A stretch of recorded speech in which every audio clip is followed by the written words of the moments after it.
भूतिया हवेली का राज। गांव के किनारे एक पुरानी हवेली थी जिसे लोग भूतिया कहते थे। रात होते ही वहां से अजीबोगरीब आवाज़ें आने लगती थी। कहते हैं कोई भी उस हवेली में एक रात नहीं बिता पाता था। रवि, जो एक निडर और जिज्ञासु युवक था, इन कहानियों पर यकीन नहीं करता था। उसने दोस्तों के साथ शर्त लगाई कि वह उस हवेली में एक रात बिताकर दिखाएगा। दोस्तों ने उसे बहुत समझाया, लेकिन रवि अपनी जिद पर अड़ा रहा। रात के अंधेरे में रवि अकेला उस हवेली में दाखिल हुआ। हवेली की हालत जर्जर थी। दीवारें पर दरारें थी, खिड़कियों के कांच टूट चुके थे और चारों ओर धूल और मकड़ी के जाले थे। अंदर कदम रखते ही एक अजीब सी ठंडक ने रवि को घेर लिया। रवि ने अपनी टार्च जलाकर चारों ओर देखा।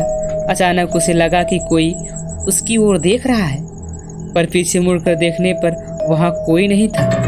रवि इसे अपनी कल्पना समझकर आगे बढ़ गया। हवेली के अंदरूनी कमरे में पहुंचते ही उसे एक पुरानी तस्वीर दिखी जिसमें एक परिवार के लोग थे, पर उनकी आंखें काली थी, जैसे किसी ने उन्हें जला दिया हो। तभी उसे तस्वीर के पीछे से धीमी धीमी फुसफुसाहटें सुनाई देने लगी। रवि ने सोचा कि यह हवेली की पुराने लकड़ी की आवाज़ें होंगी, लेकिन फिर उसने देखा कि यह तस्वीर हिल रही थी। वह डर के मारे पीछे हट गया। तभी हवेली के दरवाजे जोर जोर से धड़धड़ाने लगे। रवि को ऐसा महसूस हुआ जैसे कोई अदृश्य ताकत उसे हवेली से बाहर निकालना चाहती हो। वह भागने की कोशिश करने लगा, लेकिन उसके पैर जैसे जमीन में धंस गए थे। उसी वक्त उसे एक छाया दिखी जो हवेली के कोने में उसकी ओर बढ़ रही थी। उसकी आंखों में खून टपक रहा था और वह अजीब सी आवाज़ में हंस रही थी। रवि ने खुद को छुड़ाने की बहुत कोशिश की, लेकिन वह छाया उसके और करीब आ गई। वह समझ चुका था कि वह कोई आम छाया नहीं, बल्कि हवेली की भूत का साया है। अचानक रवि की चीख हवेली की दीवारों में गूंजने लगी और फिर सब कुछ शांत हो गया।